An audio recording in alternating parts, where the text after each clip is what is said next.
ओम सुमुखश्चैकदन्तश्च कपिलो गजकर्णका लंबोदरश्च विकटो विघ्ननाशो विनायका धूम्रकेतुर्गणाध्यक्षो भालचंद्रो गजानन द्वादशैतानि नामानि या पठे शृणुयादपि विद्यारम्भे विवाहे च प्रवेशे निर्गमे तथा संग्रामे संकटे चैव विघ्नस्तस्य न जायते। 4 तारीख का दिन रविवार का अवसर है। प्रतिपदा तिथि है। माघ का महीना इस दिन से आरंभ हो रहा है और चंद्रमा आपकी राशि में परिवर्तन कर कर स्वग्रही होकर विराजमान हो गए हैं, जो आपकी राशि के दृष्टिकोण से बहुत सुंदर योग बना रहे हैं। और ये आपके राशि के दृष्टिकोण से कहीं ना कहीं लाभ के, आपके मनोमस्तिष्क में नए विचार के योग दिखाई दे रहे हैं, लेकिन थोड़े खर्चे बढ़ने के योग दिखाई देते हैं। खर्चे कंट्रोल करने की ज़रूरत पड़ेगी। अननेसेसरी के खर्चों को थोड़ा सा ध्यान रखते हुए करेंगे तो आपके लिए अच्छा रहेगा। पेट संबंधित रोग थोड़े परेशान कर सकते हैं, उससे आपको बचते रहते हुए कार्य करने की ज़रूरत है। थोड़ा सा इमोशनल पॉइंट ऑफ व्यू से अपने आप को थोड़ा बैलेंस रखते हुए कार्य करें। ऐसा ना हो कि हर जगह थोड़ा सा गलत दोस्तों से बचने का जरूर प्रयास कीजिएगा। शुक्र मंगल की युति अस्त होकर इस वक्त जो बन रही है वो कहीं ना कहीं गलत दोस्तों से कहीं ना कहीं परेशान करने के योग बना सकती है, तो उनसे बचते हुए कार्य करें। आपकी राशि के दृष्टिकोण से इस बात को समझ लें। बृहस्पति का एक विशेष परिवर्तन का योग बन रहा है, वो भी आपको समझ लेना चाहिए। वो आपकी राशि के दृष्टिकोण से बहुत महत्वपूर्ण रहेगा। इस दिन बृहस्पति पूर्ण ताकत में आते दिखाई दे रहे हैं और जो अब आने वाले 6 महीने में आपके वारे न्यारे करने के योग बनाने वाले। बृहस्पति का ये परिवर्तन इतना जबरदस्त होने वाला है कि बृहस्पति अपने ही नक्षत्र में अब पूर्ण ताकत में आ रहे हैं। पुनर्वसु नक्षत्र के द्वितीय चरण में बृहस्पति का पहुंच जाना ये आपके लिए बहुत खास होने वाला है। हाँ, थोड़ा सा एग्रेसिवनेस बढ़ाएगा, उस एग्रेसिवनेस को कंट्रोल कीजिए। माँ भगवती दुर्गा की उपासना कीजिए, थोड़ा यज्ञ इत्यादि कार्य में सहयोग कीजिए। आपकी राशि में इस वक्त ऐसा योग बनाया हुआ है, जितना आप दुर्गा यज्ञ की तरफ जाएंगे। रविवार के दिन विवेकानंद योगाश्रम में बहुत बड़ी भगवती की दुर्गा प्रतिमा जो है, सिद्ध प्रतिमा जो है, जो मुल्तान से आई, वो प्रतिष्ठित है। उनके समक्ष यज्ञ का दिव्य कार्यक्रम रखा जाता है। उसमें नवग्रह शांति महायज्ञ और साथ साथ दुर्गा जी का यज्ञ भी होता है। आप सम्मिलित हो जाइए। इन 6 महीनों में यदि आप रविवार के यज्ञ में सम्मिलित हो माँ भगवती दुर्गा की उस शिव प्रतिमा के सामने, ऐसा हो नहीं सकता कि आपकी किस्मत ना जागे। ये दावा है। खरमास चल रहा है इन दिनों, और खरमास जब चलता है तो सूर्य की गति थोड़ी कम हो जाती है, और सूर्य के कारण ही इन दिनों शुक्र बुध इत्यादि मंगल इत्यादि अस्त आपकी राशि में चल रहे हैं। तो उनको थोड़ी सी शक्ति देने का प्रयास कर लीजिए, बहुत अच्छा होगा। सूर्य को शक्ति देने से क्या करें, सूर्य के लिए सुबह सुबह थोड़े से तिल डालकर पानी में भगवान सूर्य को अर्घ्य देने का प्रयास कर लीजिए। काले तिल या सफ़ेद तिल जो मिल जाए, भगवान सूर्य को उनके द्वारा अर्घ्य देना आपके लिए बड़ा कल्याणकारी रहेगा। यह यज्ञ भी कर सकते हैं आप। हमारे आश्रम में, विवेकानंद योगाश्रम में, हर रविवार को नवग्रह शांति महायज्ञ का आयोजन ही रहता है। वैसे तो हर रोज़ यज्ञ रहता है आश्रम पे, लेकिन रविवार को सामूहिक यज्ञ में सब लोग आ सकते हैं। भगवान का यज्ञ बहुत बढ़िया से चलता है। आप सब आइए, उसमें भगवान की कृपा से कल्याण के योग, आपके कष्टों को निवारण करने का योग अवश्य बनता दिखाई देगा। तो इस समय का आपको पूर्णतः लाभ लेने का प्रयास करना चाहिए। ये जो ग्रहों का योगायोग आपकी राशि के दृष्टिकोण से है, ये बहुत ही सुंदर स्थिति बनाता दिखाई दे रहा है। तो मेष राशि वालों, 5 तारीख का दिन भी समझ लीजिए। 5 जनवरी को सोमवार का अवसर है और उस दिन द्वितीया तिथि विद्यमान है। सर्वार्थ सिद्ध योग भी बना हुआ है। तो इस खरमास में भी नए कार्य यदि करने की आवश्यकता हो तो उस दिन आप करें। बहुत सुंदर मुहूर्त है। दोपहर के करीब 1:30 बजे तक का मुहूर्त का समय आपके लिए कल्याणकारी साबित होगा। इस दिन ग्रहों की गणना भी आपको समझ लेनी चाहिए। जो ग्रहों की गणना आपकी राशि के दृष्टिकोण से बन रही है, वो कहीं ना कहीं आपकी राशि के दृष्टिकोण से बहुत सुंदर योग बना के तैयार है। ओवरऑल जो ग्रहों के प्लानिटरी के हिसाब से देखा जाए तो करीब करीब 65% रिजल्ट्स आपके लिए पॉजिटिव देने के योग इन दिनों ग्रह दे रहे हैं आपके लिए। थोड़ा सा कोशिश ये करें, क्योंकि मंगल इन दिनों अस्त चल रहा है, तो आपकी ग्रह राशि का स्वामी जो अस्त चल रहा है उसको थोड़ी ताकत देने की ज़रूरत है। उसको जितनी ताकत दोगे उतना बढ़िया रहेगा।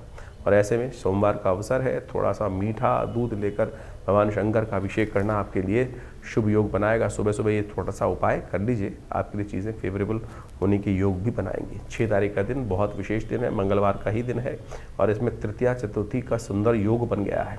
अंगारक चतुर्थी का योग बन गया है, और ये अंगारक चतुर्थी के साथ साथ आपकी राशि के दृष्टिकोण से ग्रह जो है वो आपकी विजय का शंखनाद लेकर आता दिखाई दे रहा है। तो जिस भी कार्य में आप हाथ डालोगे, विजय का शंखनाद आपके लिए बहुत बढ़िया तरीके से आपको ग्रह सपोर्ट करने के लिए तैयार बैठा है। तो उस शंखनाद का उपयोग, समय का उपयोग आपको कर लेना चाहिए। कई बार हम द्वंद्व में बैठे रहते हैं, करूं कि ना करूं, करूं कि ना करूं। और कई बार करते हैं तो फिर बेमन से करते हैं। तो मन से आप कार्य करने का प्रयास करें। इस वक्त ग्रह योग जो है वो आपके लिए विजय के योग बनाते दिखाई। 6 तिथि है। हाँ, नए कार्य की तरफ उद्धृत होने से थोड़ा बचना चाहिए, क्योंकि इस दिन अंगारक चतुर्थी चल रही है, मंगल चल रहे हैं अस्त, और ऐसे में मंगल अभी 3-4 महीने आपकी राशि के स्वामी जो हैं वो अस्त अवस्था में रहेंगे। उनको थोड़ी ताकत देने का प्रयास कीजिए। विवेकानंद योगाश्रम में इस दिन हमने इस मंगल का ग्रह का शांति का यज्ञ ही रखा है, आप उसमें सम्मिलित हो सकते हैं। मंगल इन दिनों अस्त चल रहे हैं, इस बात समझें। और मंगल अष्ट चलने के कारण से क्या होता है कि मंगल की शक्ति कुंडली में कई प्रकार की स्थिति को नेगेटिव उत्पन्न कर देती है और चीज़ों को फेवर में नहीं आने देती है। और ये मंगल का नेगेटिव प्रभाव जो है ये लगातार अभी कुछ दिन आपको परेशान करने वाला है। तो इसका उपाय आपको लगातार करने की ज़रूरत है, और ये आपको विशेष तौर पे समझने की आवश्यकता है, क्योंकि मंगल का अस्त होने का प्रभाव जो है बहुत ही विशेष होता है। तो ऐसे में स्थिति को ठीक करने का आपको लगातार प्रयास करना चाहिए। देव योग से इस दिन मंगलवार भी पड़ रहा है, और साथ साथ इस दिन विशेष तौर पे क्या बन रहा है, चतुर्थी का योग भी बन रहा है। तो अंगारक चतुर्थी का योग बन गया, और माघ महीने में अंगारक चतुर्थी का योग बड़ा संपूर्ण रूप से मंगल के समस्त कष्टों को दूर करने का योग बना सकता है। ऐसे में हमने विवेकानंद योगाश्रम में इस शुभ योग को समझते हुए एक दिव्य कार्यक्रम रखा। वैसे तो हर मंगलवार पर सुंदरकांड चलते ही हैं, और हमने आपको पहले ही बताया है कि मंगल का अस्त चलने से क्या होता है कि कई बार समस्याएं उत्पन्न हो जाती हैं। हिम्मत का प्रभाव, पौरुष का प्रभाव, और साथ साथ पुरुषार्थ का ग्रह माना जाता है, साहस का प्रतीक माना जाता है। और जब सब कुछ ग्रह अच्छे चलते हुए भी अगर वो ठीक नहीं चल रहा है, पुरुषार्थ नहीं कर रहा है, मंगल अस्त चल रहा है, तो क्या होगा, बहुत सारे कर्म विघ्न आने के योग बनेंगे। तो ऐसे में उपयोग करें हनुमान जी का, सुंदरकांड का पाठ करें।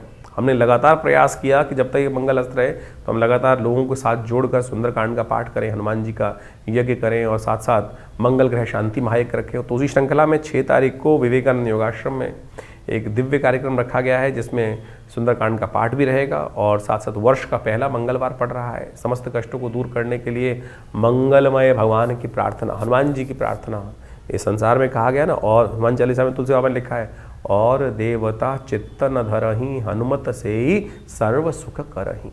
तो इसलिए इस मंगलवार पर भी आप सुंदर रूप से हमारे आश्रम में होने वाले कार्यक्रम यज्ञ में सम्मिलित हो सकते हैं, सुंदरकांड के पाठ में सम्मिलित हो सकते हैं। आप सबके प्रयास से सुंदर कार्यक्रम रहेगा, सुंदरकांड का पाठ रहेगा, हनुमान जी का स्तवन रहेगा, और बहुत सारे कार्यक्रम और भी चलेंगे। तो उन सब में सवा मनी का भोग रहेगा, भंडारा रहेगा। तो आप सब उसमें सादर आमंत्रित है। शाम को 5 बजे से यज्ञ आरंभ होगा, और करीब करीब रात के 10 बजे तक ये कार्यक्रम भंडारे के साथ चलेगा। तो यदि आप सम्मिलित रहेंगे तो हमने ये देखा है कि हनुमान जी की सिद्ध मूर्ति जो आचार्य श्री केशव देव जी के द्वारा प्रतिष्ठित है, जिनको सबसे पहली सिद्धि ही हनुमान जी की हुई थी, और केवल हनुमान चालीसा से हुई थी। आंख बंद करी और वो बताया नंबर जो सामने वाले ने प्रश्न पूछा, और वो उसका निवारण हनुमान जी के मंत्र से ही ऐसे चमत्कारिक सिद्धि प्राप्त हो जाती है। तो आप समझ लें कि इतना सुंदर ये हनुमान जी का सुंदर साबर मंत्र है, कुछ और उल्टा सीधा करने की, लंबा चौड़ा प्रयास करने की ज़रूरत ही नहीं है। तो इस साक्षात सिद्ध मूर्ति के समक्ष हनुमान जी के बैठकर सुंदरकांड का पाठ आप करें, हमारे साथ जुड़ें। अपने नाम से भी करा सकते हैं, उसके लिए पूर्ण व्यवस्था है। आश्रम के जो गतिविधि नंबर चल रहे हैं उन पर संपर्क साध कर आप चीज़ों को जान सकते हैं। तो मेष राशि वालों के लिए 7 तारीख का दिन कैसा है जान लीजिए। बुधवार का अवसर है, पंचमी तिथि विद्यमान है, और इस दिन ग्रहों ने एक ऐसा खेल आपकी राशि के दृष्टिकोण से रचा हुआ है कि जिस तरफ से भी आप जाएंगे और जो कोई आपको अड़ंगी देने का प्रयास करेगा वो अपना नुकसान स्वयं कराएगा। तो आपका अवस्था वो जाना चाहिए, साधु जो हाथी चलत बाजार में, जिसको भौंकना है भौंकते रहने दीजिए, आप उस पर ध्यान देना दीजिए। देखिए, एक पुरानी कहावत है ये वाली कि हाथी चलत बाजार में कुत्ता भौंक हजार, साधुन को दुर्भाव नहीं जो निंदे संसार। जब गांव में या शहर में या गली में हाथी आ जाता है ना, तो इतना बड़ा होता है, विशाल होता है, अपनी मस्त में चल रहा होता है, लेकिन आसपास के लोग होते हैं वो भौंक बहू बहू बहू करना शुरू कर देते हैं। हाथी को कोई फर्क नहीं पड़ता, ना हाथी अपनी चाल में मस्त होता, ना कुत्ते की इतनी औकात कि उस हाथी को काट भी सके। कुछ नहीं करने वाला, तो आप चिंता ना करें, ये दिन वैसा ही आपके लिए। तो आप अपनी चाल में मस्त होकर आगे चलने का प्रयास कीजिए, चीज़ें आपके फेवर में रहेंगी। ये 2-3 दिन का समय आपके लिए खासतौर पर इसी प्रकार की गणनाओं को दिखा रहा है, तो समय का उपयोग करते हुए कार्य करने का प्रयास करना चाहिए, वो आपके लिए अच्छा रहेगा। सही काम लीजिए, गलत काम से बचने का प्रयास कीजिए, चीज़ें आपके लिए अच्छी रहेंगी। विघ्नहर्ता गणेश जी का सुंदर ध्यान करें, उनका पूजन करें, उनको पीले पुष्प अर्पित करने का प्रयास कीजिए, थोड़ा सिंदूर अर्पित कर दीजिए, मंगल को भी ताकत मिलेगी, कल्याणकारी योग बनेगा। 8 तारीख का दिन बृहस्पतिवार का अवसर है। षष्ठी तिथि विद्यमान है। ग्रहों ने इस दिन चाल चलनी है, जितनी मेहनत करनी है कर लीजिए, लेकिन शारीरिक दौर्बल्य का ध्यान रखते हुए कार्य करने का भी प्रयास कीजिएगा। ऐसा ना हो कि मौसम की मार आपके शरीर पर पड़ जाए। दिन अच्छा दिखाई देता है, लेकिन शाम आते आते थोड़ा सा कहीं ना कहीं ग्रहों में परिवर्तन जो स्वास्थ्य पर और धन पर थोड़ा भारी पड़ने के योग बन सकते हैं। ऐसे में थोड़ा हल्दी का तिलक अवश्य करें, ज्ञान का सहारा लेने का प्रयास करें, ज्ञानी जनों का सानिध्य लेने का प्रयास करें। सही मार्ग पर चलेंगे तो आपके लिए चीज़ें अच्छी होंगी। अज्ञानी का सहारा लेंगे तो अज्ञानता से कहीं ना कहीं कष्ट होने के योग बन जाते हैं। तो इसलिए ज्ञान का सहारा लेते हुए कार्य करने का प्रयास कीजिए। बृहस्पतिवार का अवसर है, पीली चीज़ों का दान करें, वो आपके लिए अच्छा रहेगा। 9 तारीख का दिन शुक्रवार का अवसर है और उस दिन सप्तमी तिथि विद्यमान है। ग्रह नक्षत्रों के दृष्टिकोण से इन दिनों सूर्य महाराज आपकी राशि में जहाँ चल रहे हैं ना, वो भाग्य में जाकर कई ग्रहों को अस्त करके बैठ गए हैं। सूर्य इन दिनों आपकी राशि के दृष्टिकोण से बड़े विचित्र प्रकार का योग बनाते दिखाई दे रहे हैं। सूर्य को थोड़ा बल देने का आपको प्रयास करना चाहिए। मकर संक्रांति के बाद सूर्य ताकत में आते हैं। इस जो खरमास में चलते हुए जो महाराज हैं सूर्य, वो कहीं ना कहीं थोड़े से द्वंद्व में फंसे रहते हैं। और आपकी राशि के दृष्टिकोण से क्या है, आपको इस वक्त अपने लिए रास्ता समझना चाहिए, बीच का रास्ता, ना बहुत ज़्यादा हार्ड लाइन ना बहुत ज़्यादा सॉफ्ट लाइन, बीच का रास्ता अपनाते हुए कार्य करने का आपको प्रयास करना चाहिए। इस शुक्र नीति का इस्तेमाल, शुक्रवार का दिन है, शुक्र नीति का इस्तेमाल करते हुए कार्य करेंगे तो अच्छा रहेगा। लेकिन समस्या ये है कि मंगल और शुक्र दोनों सूर्य के वजह से अस्त चल रहे हैं, तो थोड़ा सा सूर्य की प्रार्थना करने का प्रयास करें। सूर्य की प्रार्थना करने के लिए इसलिए कह रहे हैं क्योंकि इस दिन सप्तमी है। माघ मास के कृष्ण पक्ष की सप्तमी जो होती है, वो सप्तमी सूर्य को बल देने के लिए कही जाती है। तो सुबह सुबह भगवान सूर्य को अर्घ्य दें, वो आपके लिए कल्याणकारी साबित होगा। अर्घ्य देते हुए थोड़ा सा तांबे के लोटे में थोड़ा एक पीला पुष्प डाल दीजिए, थोड़ा सा रोली डाल दीजिए, भगवान सूर्य का ध्यान करते हुए उनको अर्घ्य दें, कल्याणकारी साबित होगा आपके लिए दिन। 10 तारीख की बात करें, शनिवार का अवसर, अष्टमी तिथि विद्यमान है। धन योग आपकी राशि में पूर्ण बनकर तैयार हो रहा है और ये सुबह के सूर्योदय के साथ साथ ही आपकी किस्मत में 4 चांद लगाने के योग बनाएगा। बहुत सारे विजन्स आपको पहले रहेंगे, इंट्यूशंस रहेंगे। उस इंट्यूशन का अपनी पूर्वा जो आभास है अच्छी शक्ति का, उसको विशेष तौर पर उपयोग करने का आपको प्रयास करना चाहिए। शिव और पार्वती का पूजन संपूर्ण रूप से कल्याणकारी साबित होने के योग बना सकता है आपके लिए। तो ज्योतिष के दृष्टिकोण से आपने ग्रहों का प्रभाव समझा। माघ का महीना इस बार आरंभ हो रहा है, साथ में नव वर्ष भी आरंभ हो रहा है। 2026 सूर्य का वर्ष है, जिसका नंबर 1 आता है और ये वर्चस्व को स्थापित करने वाला नंबर है। अजीब से एक होड़ पूरे संसार में व्याप्त होने वाली है कि मैं बड़ा, और ये अभिमान की लड़ाई, जिस प्रकार सूर्य जो होते हैं ना, वो तेज के मालिक है। और हर व्यक्ति के अंदर सूर्य जो है आध्यात्मिक तौर पे भी और सांसारिक तौर पे भी व्यक्ति को आगे बढ़ाने का योग बनाते हैं। जिनकी जन्मपत्री में सूर्य बहुत अच्छे अंशों में है, उनका स्वामित्व बढ़ने के लिए और साथ साथ स्वाभिमान बढ़ने के लिए अच्छा सा योग, जीवन में वर्चस्व कीर्ति बढ़ने के अच्छे योग इस सूर्य के वर्ष में बनने के योग दिखाई देते हैं। और जिन जिन के सूर्य या तो पाप ग्रह से ग्रसित हैं, या पाप कर्तृ योग में फंसे हुए हैं, या अशुभ स्थिति में जन्मपत्री में हैं, ऐसे व्यक्तियों के लिए जीवन में इस समय में ध्यान रखना पड़ेगा।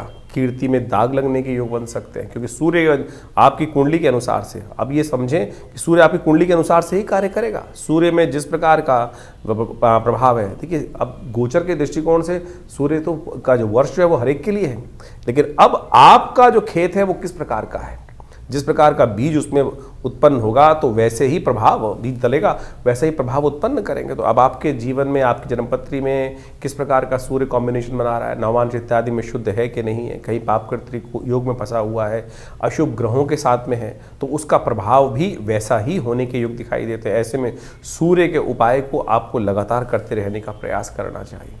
और हमारा भाग्य जो बनता है ना, वो विशेष तौर पे बनता है इस समय में आपके कर्म के अनुसार से, और कर्म को सुदृढ़ करने की आवश्यकता है। ये 2026 का जो वर्ष है, ये विशेष तौर पे ऐसे योगा योग को लेके उपस्थित हो रहा है कि 9 ग्रहों में से 8 ग्रह इस 2026 में परिवर्तन का योग बनाएंगे। देर सवेर बहुत सारे ग्रहों में भयानक उठापटक होने के योग बनते दिखाई देंगे। शनि महाराज को छोड़ के बाकी सब ग्रह राशि परिवर्तन का योग भी बना रहे हैं। और आप मान लीजिए कि जैसा शनि ने पिछले साल योग बनाया, उठापटक का योग बनाया, कई प्रकार के विघ्न भी जीवन में उपस्थित करने के योग बनाए, और ऐसे ग्रहों की अवस्था में परिवर्तन के अनुसार से आप समझें कुछ योग ऐसे भी बनते दिखाई दे रहे हैं जो कहीं ना कहीं उत्पात को दर्शाते हैं। क्योंकि मंगल इस कुंडली इस बार जो है इस वर्ष में यदि हम देखें तो ग्रहों के अनुसार से आरंभ में तो अस्त चलेगा, फिर कई बार ऐसे योग भी बनेंगे ग्रहों के साथ साथ विभिन्न ग्रहों के जो कुछ ना कुछ आपत्ति के योग भी बनाता है, कुछ विपत्ति के योग भी बनाता है, कुछ ना कहीं आकाशीय दुर्घटनाओं के योग भी बनाता दिखाई दे रहा है। और कुछ नए फ्रंट, युद्ध के नए मैदान भी खुलते दिखाई देंगे, क्योंकि सूर्य का वर्ष है और सूर्य के वर्ष में जिस प्रकार से ग्रहों का योगायोग बन रहा है वो कहीं ना कहीं ऐसा दिखाई देगा कि अपने आप को हर व्यक्ति बड़ा दिखाने के लिए, सामने वाले को छोटा दिखाने के लिए, सामने वाले को अस्त करने के लिए, क्योंकि सूर्य का प्रभाव ऐसा होता है कि जो सामने वाले को किसी भी प्रकार से अस्त करने का योग बनाता है। ज्योतिष के दृष्टिकोण से देखें तो सूर्य जिस भी ग्रह के साथ बैठते हैं उसको अस्त करने का योग बना देते हैं, उसको दिखाई नहीं देता है, वो ग्रह लोप हो जाता है। तो उसी प्रकार का प्रभाव मनोमस्तिष्क में छाने के योग दिखाई देते हैं। तो ऐसा योग चाहे राजनीतिक हो चाहे वो सामाजिक तौर पर हो, तो एक दुराग्रह के तौर पे भी इसका प्रभाव संसार में पड़ता दिखाई दे रहा है। तो ऐसे में खासतौर पे जो शनि राहु के योग इस बार बनते दिखाई दे रहे हैं वो कहीं ना कहीं थोड़ा सा बिल्कुल आसपास ही ग्रहों का योगायोग दिखाई देता है। शनि महाराज को देखें और राहु के साथ देखें तो बहुत पास स्थिति चल रही है ग्रहों की इस वर्ष में। तो ऐसे में कुछ खास उपाय आपको करने की आवश्यकता है। वर्ष के आरंभ में बड़ा देव योग बना है जिसको माघ का महीना कहा जाता है। शास्त्र में एक मंत्र आया है, काशीवासी निवासी च काल भैरव पूजनम प्रयागे माघ मासी च बिल्वपत्रम शिवार्पणम। ये जो माघ का महीना है, माघ का स्नान जो है वो अपने आप में एक बहुत सुंदर रूप से शास्त्र में वर्णित किया गया है। इसीलिए भारतीय संस्कृति में माघ के महीने में मेला लगता है, गंगा स्नान का पुण्य बनाता है, भगवान शंकर का विशेष पूजन करने का योग बनता है। और कहा जाता है कि ऐसे में भगवान शंकर को यदि बिल्वपत्र अर्पित कर दें, काशीवासी निवासी च काल भैरव पूजनम प्रयागे माघ मासे च बिल्वपत्रम शिवार्पणम अखंडैव बिल्वपत्र च, एक बिल्वपत्र भी यदि भगवान को सुंदर रूप से हम अर्पित कर दें इस माघ के महीने में और नित्यपति यदि योग बना लें भगवान को सुंदर स्नान कराने के बाद, क्योंकि शास्त्र कहता है भावी मेट सके त्रिपुरारी, इन संसार में जो समस्त कष्ट हैं वो भगवान शंकर की प्रार्थना से ही दूर होते हैं। और जिन जिन ने भगवान शंकर की प्रार्थना जब जैसे कई असंभव को संभव करके दिखाया, विभिन्न प्रकार की आपत्तियों को जीवन से दूर, चाहे वो स्वास्थ्य संबंधी समस्याएं हों चाहे वो किसी भी प्रकार की समस्या हों, भोलेनाथ का आशीर्वाद जब मिल जाता है तो इसलिए इस समय में विभिन्न प्रकार के जो योग बने उनका हमको प्रयास करना चाहिए, लाभ लेना चाहिए। भगवान शंकर पत्रम पुष्पम फलम तो यम, जल से ही प्रसन्न हो जाते हैं। तो ऐसे यानी जल से भी पत्र पुष्प बेलपत्र फूल जो है संसार में किसी और को नहीं जो चढ़ता है, सामान सब भगवान शंकर को चढ़ा देते हैं। यानी कांटे वाला भी, आँख भी, सब प्रकार से भगवान शंकर को चढ़ा दिया जाता है और वो उसी से प्रसन्न हो जाते हैं, अवगढ़दानी भगवान। तो ये सुंदर माघ का महीना जो है भगवान का के नाम से स्नान करें और उनका डुबकी लगाएं, तीर्थों में जाकर कुछ पूजा पाठ कर लें और भगवान को बिल्वपत्र। देखिए माघ का महीना एक बात समझें, ये माघ का जो फागुन का महीना होता है ऐसे में जो पत्ते हैं ना वो भी छिद हो जाते हैं। ऐसे में अखंडैव बिल्वपत्रैः च पूजये शिव शंकरम कोटिकन्या महादानम बिल्वपत्रम शिवार्पणम। शास्त्र कहता है कि एक जो अखंड बिल्वपत्र जो किसी प्रकार से टूटा फूटा ना हो, उसमें कोई छेद ना हो, अखंडित हो, तो उसको ओम नमः शिवाय का स्तवन करते हुए भगवान को यदि अर्पित कर दें तो आप सत्य माने बहुत सारे कष्ट जीवन के दूर होने के योग भगवान बना देते हैं। और जितना करोड़ों कन्याओं को दान करने के का पुण्य मिलता है वैसा ही पुण्य केवल एक बिल्वपत्र से प्राप्त हो जाता है भगवान को अर्पित करने से। तो इसलिए ये सुंदर माघ के महीने में इतना छोटा सा प्रयोग जो शास्त्र में वर्णित है उसको करने का प्रयास करें। और इस समय में बहुत सारे योग बनेंगे। ये जो नववर्ष आरंभ हो रहा है बहुत कुछ नया आपके लिए आया है लेकर। आप समझ लीजिए आपके जीवन में क्या कुछ घटनाएं घटने के योग हैं। ग्रहों का गोचर का प्रभाव के साथ साथ आपकी जन्मपत्री के अनुसार से किस प्रकार के योग बन रहे हैं। कई बार हमारे बहुत सारे प्रश्न आते हैं लोगों के और उस प्रश्नों को हम लिख के भी भेजते हैं, जवाब भी भिजवाते हैं कि अब गोचर में हमने आपका जन्मपत्र जो राशि के अनुसार से, योग के अनुसार से, नक्षत्रों के अनुसार से आपके प्रभाव को समझा और बताया किस प्रकार का प्रभाव है। बहुत सारे लोग कहते हैं कि ये नहीं घट रहा है, तो अब आपको समझना पड़ेगा क्यों नहीं घट रहा है। कहीं आपकी दशाएं तो फर्क नहीं है, कुछ ना कुछ दशाओं में कुछ दिक्कत आ रही हो, जन्मपत्री में कुछ मूलभूत कारण हो, कब आपका भाग्य जागने लिखा है, कब आपकी जीवन हम लगे जा रहे हैं, जीवन में मेहनत करे जा रहे हैं लेकिन भाग्य नहीं जाग रहा है। कारण क्या है, समय कब आने वाला है, वो समय कब आएगा जो हमारे मानसिक तौर पर हमको संतुष्टि देने का योग बनाएगा। और वो ज्योतिष के दृष्टिकोण से, ज्योतिष के ज्ञान से, ज्योतिष जिसको कहा जाता है ना वो दिव्य विज्ञान, वो रोशनी देने वाला ज्ञान, वो रास्ता निर्द्वंद भाव से रोशनी प्रकाश को देने वाला ज्ञान जो है, वो प्रकाश जो है वो देने वाला जो ज्ञान है ना, प्रकाश नेत्रों से ज्योतिष वेद के अंदर कहा गया है कि ज्योतिष संज्ञा नेत्र की है। तो इस बात को हम समझें तो दिव्य ज्योति जो है वो ज्योतिषी है, कि जो विज्ञान जो है जो आपको दिखा सकता है कि भाई कौन सा रास्ता अंधकार को जो प्रकाश के अंदर परिवर्तन करने का, अज्ञान से ज्ञान यानी भविष्य को ज्ञान का जो प्रकाश है वो भी दिखा दे, तो वो ज्योतिष विज्ञान है। उसकी सहस्त्रों शाखाएं हैं। हम गोचर के माध्यम से, बहुत सारे और के माध्यम से आप सबके समक्ष उन सब गणनाओं को इसके माध्यम से अपने इस आचार्यवाणी चैनल के माध्यम से रखते हैं, बताते हैं, और उनको समझना चाहिए। और जो जो जीवन में घटनाएं हैं उनका पूर्वाभास भी सही होता है। पिछले वर्ष हमने बहुत सारी घटनाओं के बारे में आपको ज्योतिष के दृष्टिकोण से जो बनता है, समय समय पर घटने वाली घटनाएं, वो बिल्कुल उसी प्रकार से आपके समक्ष रखी, और बहुत सारे लोगों के प्रश्नों का निदान भी हमने इस कार्यक्रम के माध्यम से देने का प्रयास किया। आप भी अपने प्रश्नों को हमें भेज सकते हैं, व्हाट्सएप के माध्यम से भेज सकते हैं, खुद आके विवेकानंद योगाश्रम में मिल सकते हैं। बहुत सारे कार्यक्रम हर महीने आश्रम पे चलते ही हैं, और उन सब कार्यक्रमों में भी आप जुड़ सकते हैं। हम सब एक बात समझे, कभी विभिन्न ग्रहों के उपायों के चक्कर में फंसते हैं कि भैया उपाय ऐसा कर ले, वैसा कर ले। उपाय सीधा साधा भगवान का स्मरण ही है, भगवान का भजन ही है, और उसमें केवल आपके विश्वास और श्रद्धा और समर्पण की आवश्यकता है, समय के समर्पण की आवश्यकता है। हम लगे हैं जन्म पर कुछ सिर्फ अंगूठियां पहनने में, कुछ टोटके कर लेने पे, ये टोटका कर ले, वो टोटका कर ले। सीधा सीधा भगवान का भजन करिए, ना हींग लगे, ना फिटकरी रंग चौका हो। तो आप जो विभिन्न कार्यक्रम के बारे में हम आपको समय समय पर हर रोज़ आपके राशिफल के अनुसार से बताते रहते हैं, पौराणिक ज्योतिष को आपके समक्ष लाने का प्रयास करते हैं।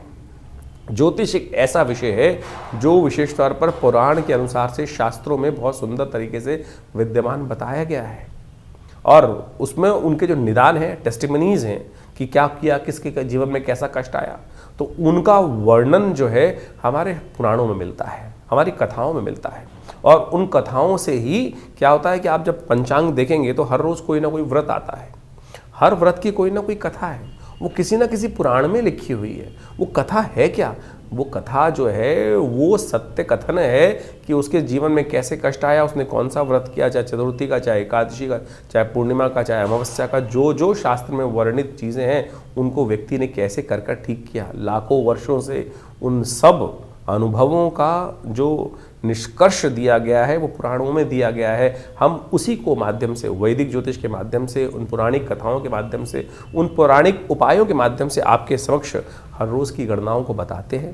तो इनको केवल कथा मत समझें, कथा के समझ में चक्कर में फंसोगे ना तो विडंबना उत्पन्न होगी आपके जीवन में। ये 2026 बहुत कुछ नया करने आया है। ये समय को यूटिलाइज करने का प्रयास करें। बड़े भाग्य मानुष तन पावा, सोते सोते निकल जाएगा नहीं तो ये समय। तुरंत समझिए क्या होने वाला है आपके भविष्य में। ज्योतिष के माध्यम से आप समझ सकते हैं और सही दिशा पकड़ सकते हैं। सही दिशा पकड़ लोगे, सही रास्ता पकड़ लोगे तो तुरंत अपने उस लक्ष्य तक पहुंच जाओगे। नहीं तो पृथ्वी गोल है, कोई लंबा रास्ता लेगा, कोई छोटा रास्ता लेगा। अनुभव के माध्यम से गुरु के सानिध्य में रहकर हमको छोटा रास्ता पता चल जाता है, नहीं तो बहुत लंबा पहुंचोगे तो सही लक्ष्य में। आप समझें कि आप पृथ्वी गोल है, हमको इधर चलना शुरू किया, हम इधर से रास्ता छोटा था तो हम यहीं से यहीं छोटे रास्ते पहुंच जाएंगे।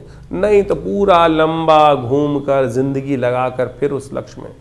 लक्ष्य हमारे बिल्कुल पड़ोस में बैठा था, लेकिन हम उसको भटकते भटकते कहाँ से कहाँ भटकते रहे। तो इसलिए ज्योतिष के माध्यम से, जो अनादिकाल से हमारे समस्त जितने शास्त्रों के माध्यम से लोगों ने, बुद्धिमान लोगों ने उसका सहारा लिया है। तो आप भी ज्योतिष के माध्यम से हमारे इस संस्थान से जुड़ें। मैं आचार्य डॉक्टर विक्रमादित्य आप सबको नववर्ष की हार्दिक शुभकामना देता हूं। और ये वर्ष आपके लिए कुछ नया करने के लिए जैसे उद्धृत हो रहा है, न्यूमरोलॉजी के हिसाब से सूर्य का वर्ष है।